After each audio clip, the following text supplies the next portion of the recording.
here's a look at the very early Metro Division standings. We can see the Blue Jackets 4-2-0 to start the season, 8 points on the year, plus 4 in their goal differential. We're excited to have Boone and Oliver Bjorkstrand join us in studio. And if you needed any more proof that they have started the season in sync as a team, they're both rocking like the same team uniform. I like it. They're just like twins. I respect it. Sharp. I do. Thank you for coming in. Comfy. Yeah. It looks, you know what? It looks really comfy. Yeah. So it's a good way to travel. there you go. I like it. I like it. I bet. Well, let me start here. I mean, you guys are off to a solid start. You look like you're having fun out there. Are you guys just feeling a little refreshed to kind of have a normal season? You're playing every team in the league. You're traveling again. You're doing all of those things. Is it kind of a boost a little bit? Yeah, absolutely. I think, last year under the circumstances was tough for everyone, and we had to adapt and do that. But to have a normal training camp, especially with the way the year ended for us last year, not the way we wanted, I think we were pretty hungry this summer, and everyone was looking forward to having a full camp, doing some stuff outside the rink. We had some new faces, bring everyone together, and I think we did that right away, and it's been great. And now you're the captain of the Columbus Blue Jackets, so that's a new role for you. How's he doing so far? Doing great. Doing great. Yeah, now he deserves it, so it's awesome having him as the captain, and so far, really good, so got to give it to him. What's different for you about wearing that C now? I think it's just, more responsibility and taking more ownership of that leadership in the room, and, making sure everyone's on the same page. We're all pulling in the right direction. We have a good leadership group. It's not one guy. It's going to be more than that, and I think everyone can lead in their own ways, and I think we have a good, dynamic of that where everyone's chipping in that way. So, looking forward to it. Boone, you guys are off to a pretty good start, and Oliver, obviously, early in the season, you're in a beast of a division. The Metropolitan Division is a beast, and I know you guys can only control your games and your situation, and every player will say that in teams, and obviously we know how difficult it is. But going in the season, I hate predictions, and being a former player and playing a long time, sometimes when they would say we're not going to be as good because you guys have transitioned a little bit, some players have moved on, new coach, and do you have a little chip on your shoulder to start the season and say, no, don't forget about us. We're a pretty formidable team. We knocked off Tampa Bay a few years ago. We beat the Leafs. We're a team that can not only make the playoffs, but be good. I know you can't make the playoffs in the first month, but the way you've started, it shows that you guys believe in yourselves. Yeah, no, we do. I don't know. I think it's kind of almost every season, people kind of write us off, and we've built a culture here, and it's something we want to keep adding to. And again, this year we came in with a good mindset and just kind of believing in our team and what we want to be. So we just got to keep going with that and prove people wrong.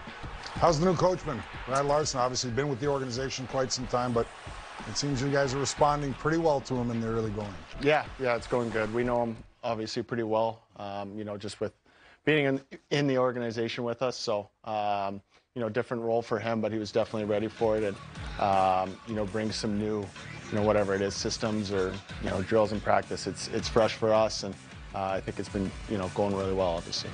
I think there's a misconception about hockey in Columbus, and I talk about it all the time on this show, and I constantly pump people joke that you guys are like my second favorite team, and I have like a homer with you guys. But, it's because I just love your fan base so much, because Columbus Blue Jackets fans are so passionate about your team. Just for people watching, could you explain what the passion for hockey in Columbus is like? Yeah, I would just say check out a playoff game, or, it'll speak for itself. It's a pretty special place to play, with our fans. And, when you say that, that's what comes to mind for me, is the playoff games are big games, and they're always there, and it gets really loud in there. So, we love it. We love playing in front of them. It's nice to have them back this year. So, yeah. Yeah, and just every time you meet a fan on the road or after games, you can just see how excited they are about the team.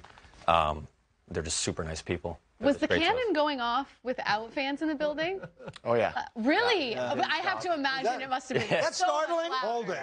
Can I ask your staff, speaking of the cannon, because you didn't know or know, I do the Devils games, and prior to COVID when we were traveling, and I love going to Columbus as well. I love seeing how passionate the fans are. It's gotten me every time. I'll be turned every time. in the middle of something in pregame, and bam, it goes off. I'm like, and I love it. Yeah. Because I love that passion, but It's startling. wild. It's startling, right? I mean, does it ever catch you by surprise, even though you've been through it a bunch of times? Not me anymore. Yeah, not anymore. I know there's right? a lot of stories of people for sure. I did last year with me when no fans were in the stands. Really? Yeah, once or twice. Was louder. I like the honesty. I like the honesty there. A lot louder last year. Yeah. Hey, let me ask you guys made obviously a lot of changes to the roster. Some guys that you know very well are out. Some new guys are in. Some guys are back. I wanted to ask you about Jakub Voracek because he's got a little bit of juice to him. I mean, he's been around a while. What's it like, particularly for you, Oliver, a really offensive guy? What's it like to have him in the lineup now for your group? I think it's good for the team. He's very vocal. He speaks the truth, and he's a competitor. He competes out there.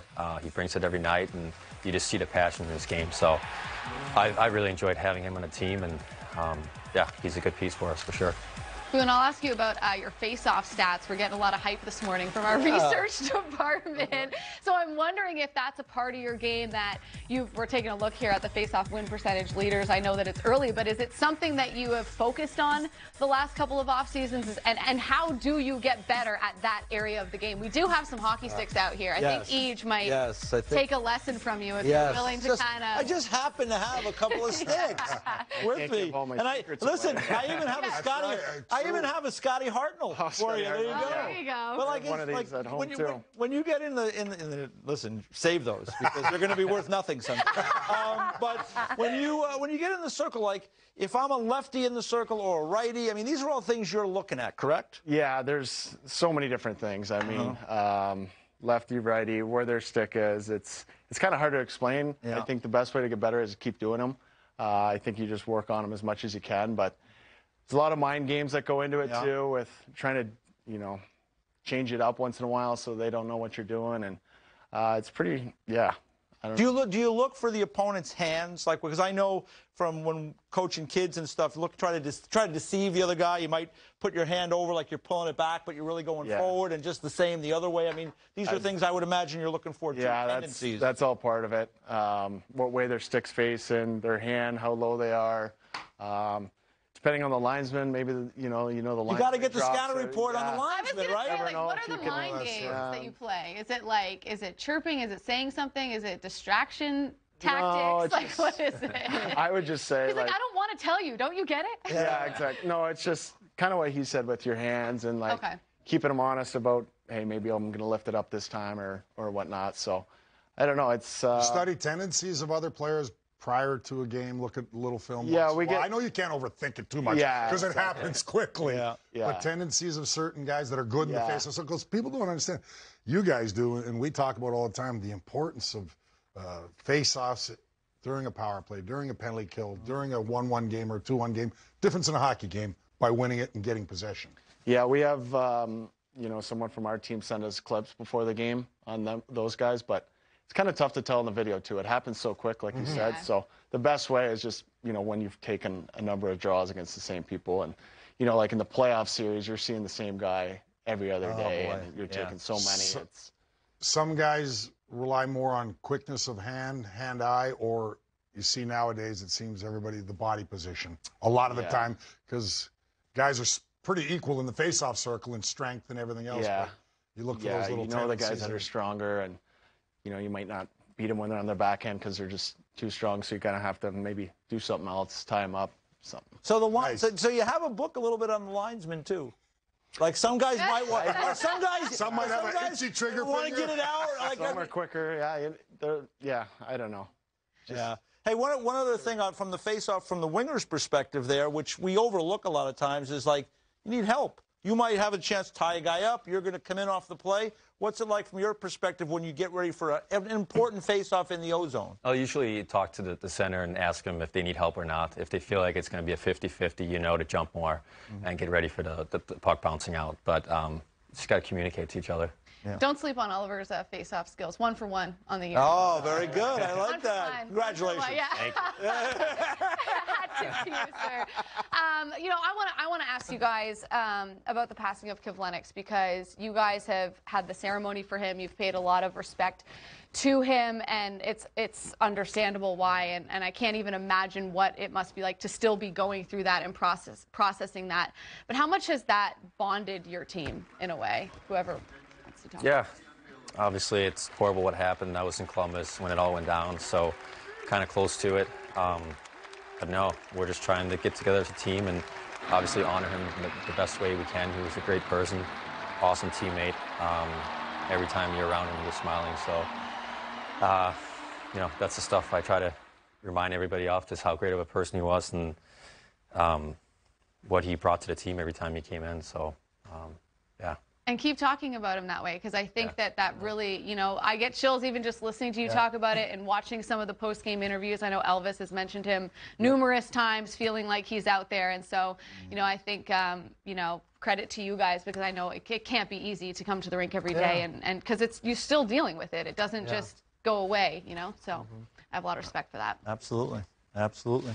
Jackets, I'll tell you, fun to watch so far this year. Oh my gosh, You know? so Power much. plays rolling. Last year, every time we talk about it, right? Power plays struggling. What's Well, going a lot of on? things were struggling. A lot of last things were year going on for the last year. Jackets, but Power plays rolling. You guys are off to a good start. That's great news. Quickly, I want to ask Oliver, all kidding aside, you've had a lot of success against my Devils. And I want to ask here we players go. It's always over your the career. Devils. It always comes back to my Devils. No, but all kidding aside, and serious, why do certain players feel more comfortable playing team or have more success against a team, or is it all coincidence in your opinion? I couldn't tell You can answer that, too, Boone. Like, when you have more success against Stats a are pretty certain good. team. They are. They're really good, actually. Yeah. I know you guys maybe don't pay as much attention to it, but all I know when I heard you were coming in, you guys were coming in, I go, that guy kills the Devils. Yeah. That's what he said. That's exactly what he said.